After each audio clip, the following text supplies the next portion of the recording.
La meilleure chose que tu peux apprendre, c'est comment est vraie la parole de Dieu et comment Dieu t'aime. Dieu veut le meilleur pour toi. Il veut que tu vives vieille, 120 ans. Oh là là!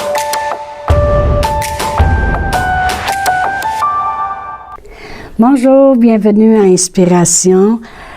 Alors, nous allons continuer encore cette fois-ci, sur cette capsule, de parler des esprits au service de Dieu.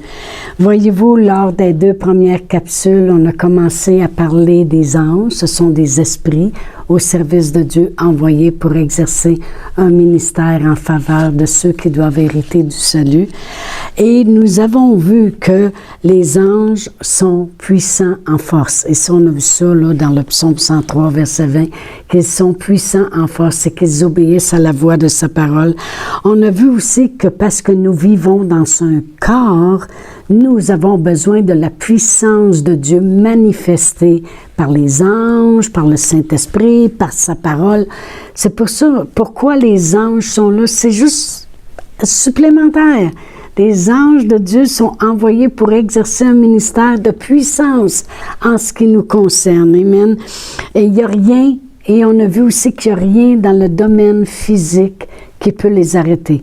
Que ce soit des portes de fer, des chaînes, que ce soit des pierres à rouler, les anges sont là, beau temps, mauvais temps. Amen.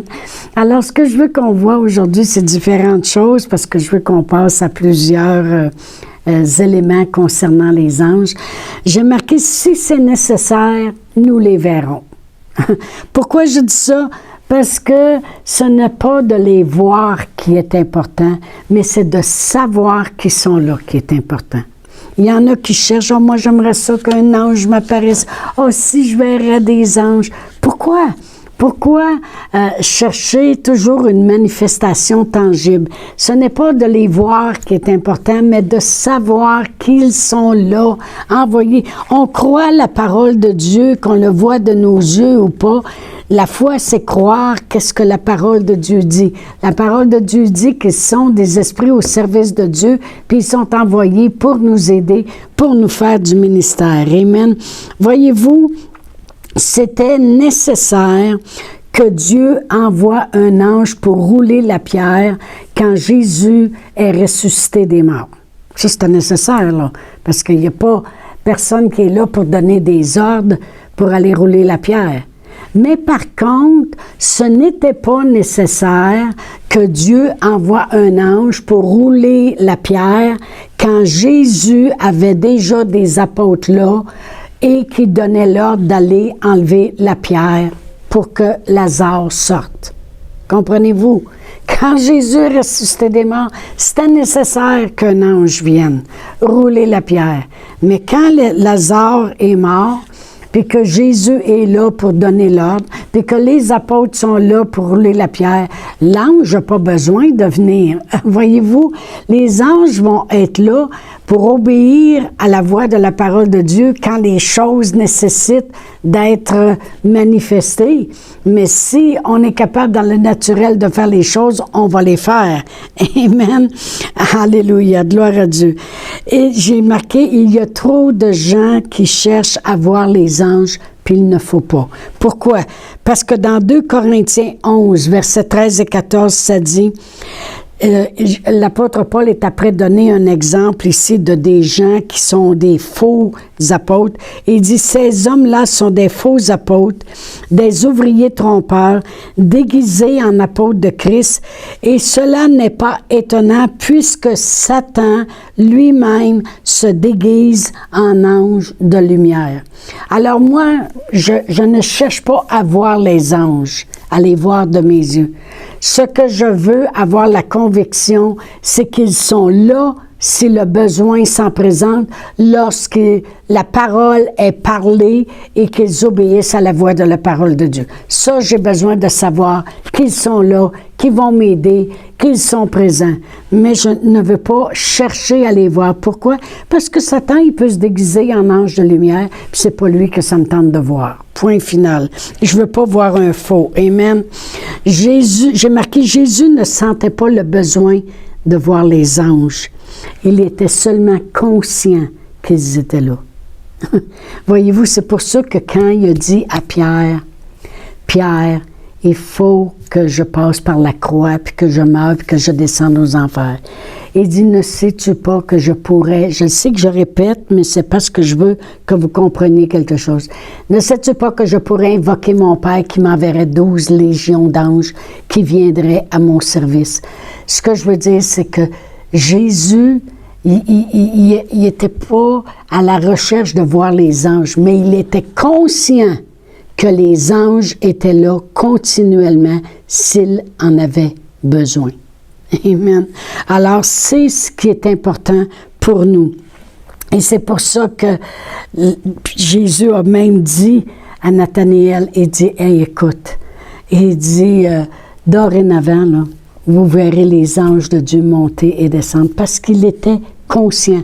Moi, le but d'enseigner ces enseignements-là, parce que c'est une étude biblique qu'on fait, une petite, là, on ne va pas assez en profondeur que ça, mais quand même, des points forts concernant les anges pour que vous soyez conscient qu'en parlant la parole de Dieu avec la foi, n'oubliez pas qu'il y a un bon groupe qui sont après obéir à la voix de la parole de Dieu.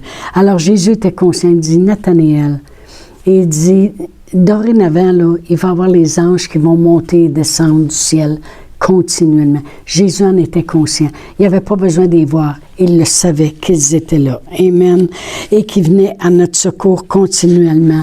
Merci Seigneur. Le but de cette étude biblique, c'est de réaliser combien Dieu veut nous protéger, combien Dieu a tout mis à notre disposition. La parole de Dieu nous dit que sa divine puissance nous a donné tout ce qui contribue à la vie. Tout. On a les anges à l'œuvre. On n'est pas seul. Amen. Les anges ont des responsabilités. Ça, c'est une autre chose qu'il faut savoir.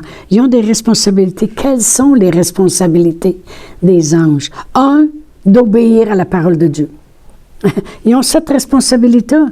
Parce que la Bible a dit, ne sont-ils pas tous des esprits au service de Dieu et qui exécutent ses ordres, comme le psaume 103, verset 20 le dit. Ils sont puissants en force, puis exécutent ses ordres.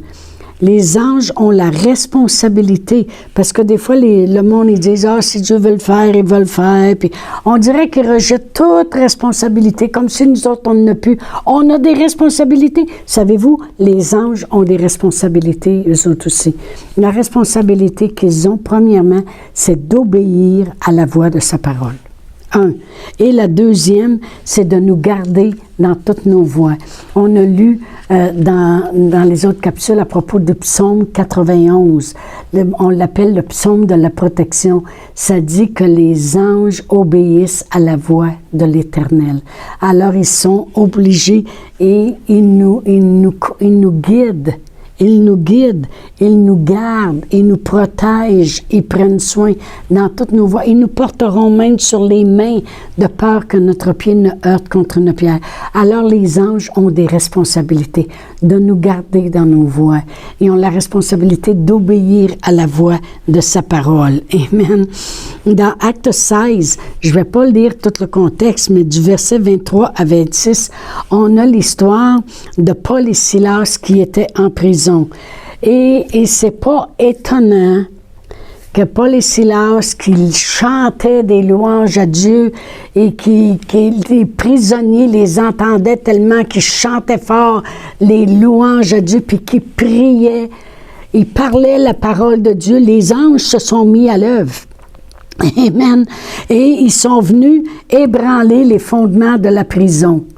Puis moi, je ne suis pas surprise que les anges, c'est pas écrit que les anges sont venus ébranler les fondements de la prison, mais je connais la responsabilité des anges qui est d'exécuter les ordres de Dieu, qui est d'obéir à la voix de l'Éternel, à la parole de Dieu. Amen.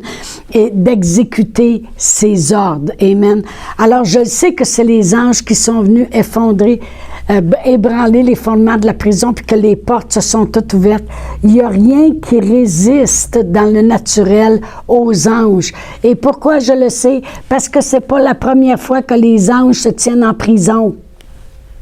C'est pas la première fois. C'est eux autres qui sont allés délivrer Pierre, que les chaînes ont tombé puis les portes sont ouvertes. C'est eux autres, dans Acte 5, qui ont délivré les apôtres qui avaient été emprisonnés.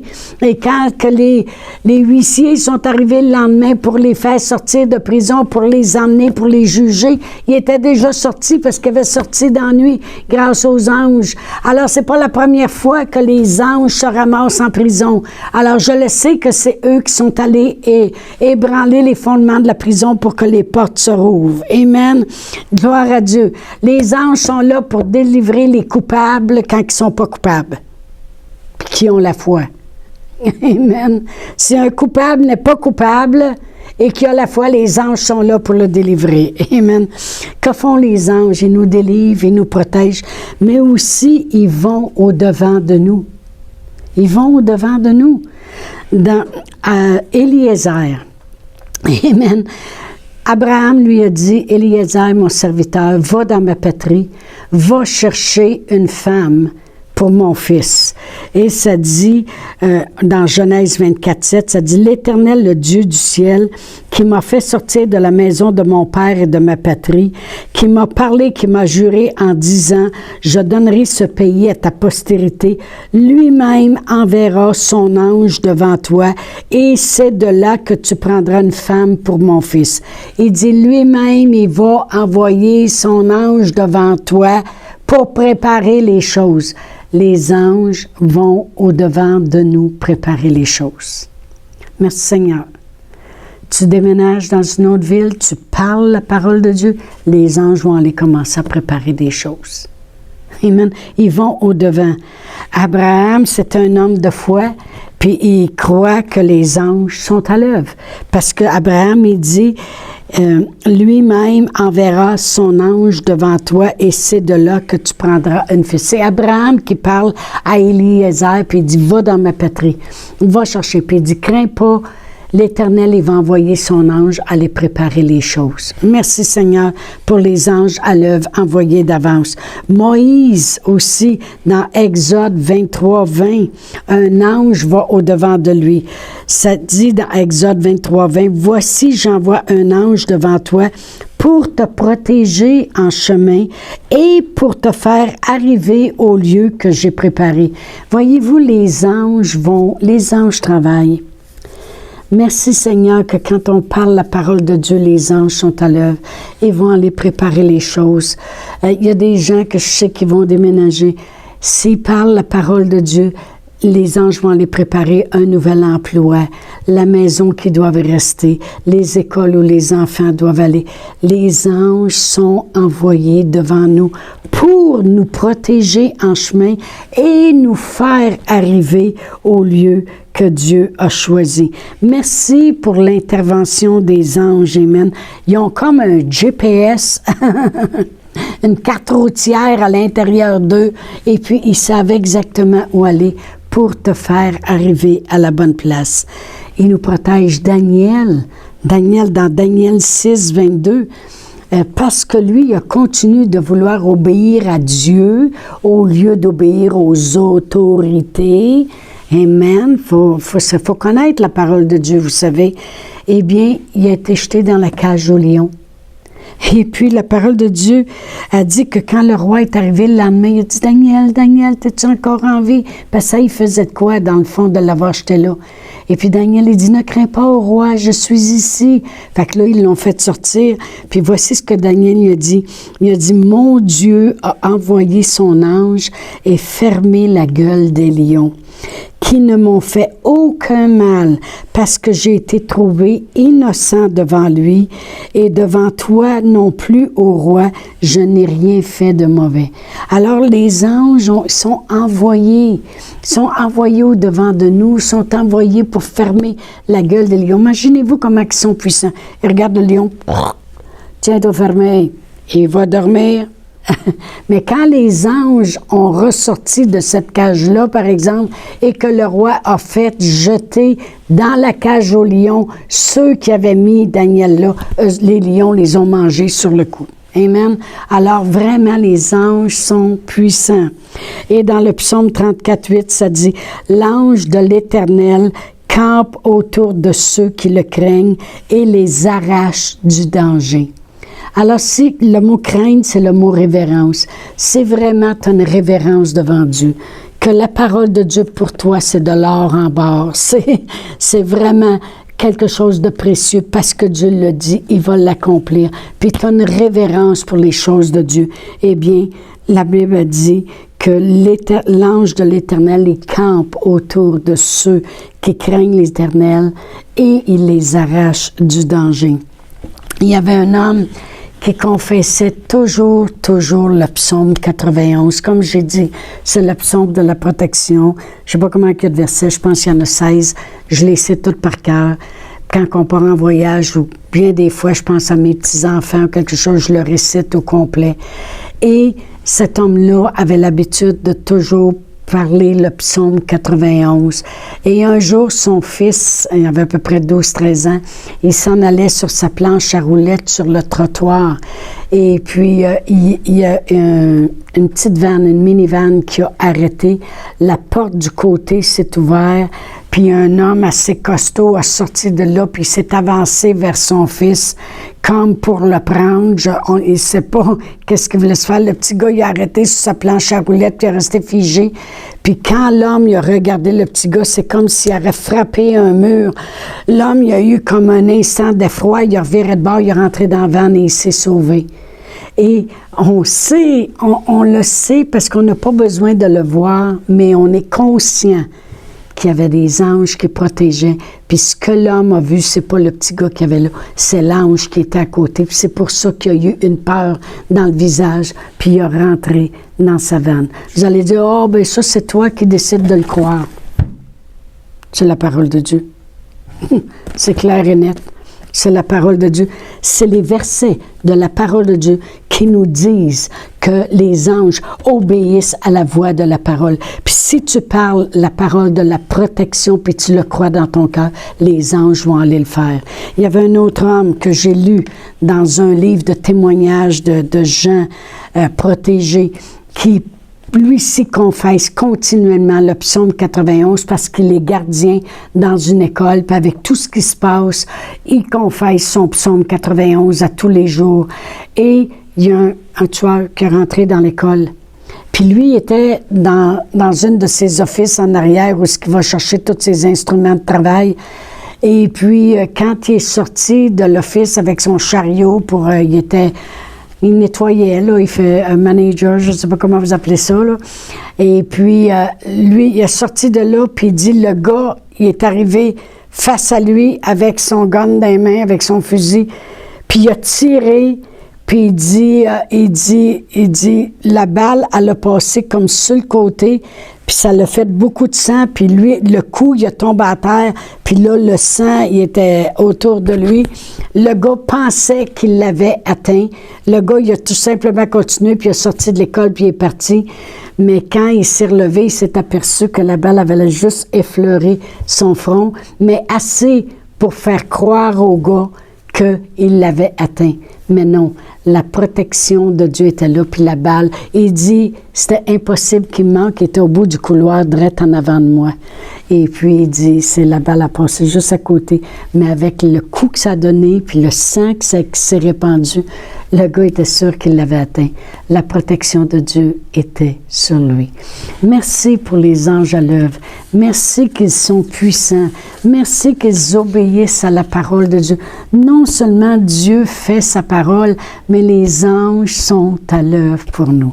Alors, je vous dis à la prochaine pour un dernier enseignement sur des esprits au service de Dieu. Chantal Paulus est avec vous tous les jours du lundi au vendredi sur Facebook et YouTube. Vous pouvez écrire à Chantal en privé sur Messenger. Si vous avez manqué une capsule, retrouvez-la sur la section vidéo de Facebook ou sur YouTube si vous désirez faire un don par Interac. Voici l'adresse courriel capsule.inspiration au pluriel @gmail.com. Le mot de passe est inspiration au pluriel. Vous pouvez aussi faire un don par www.eslr.org/dons. Veuillez indiquer en mémo Capsule Inspiration.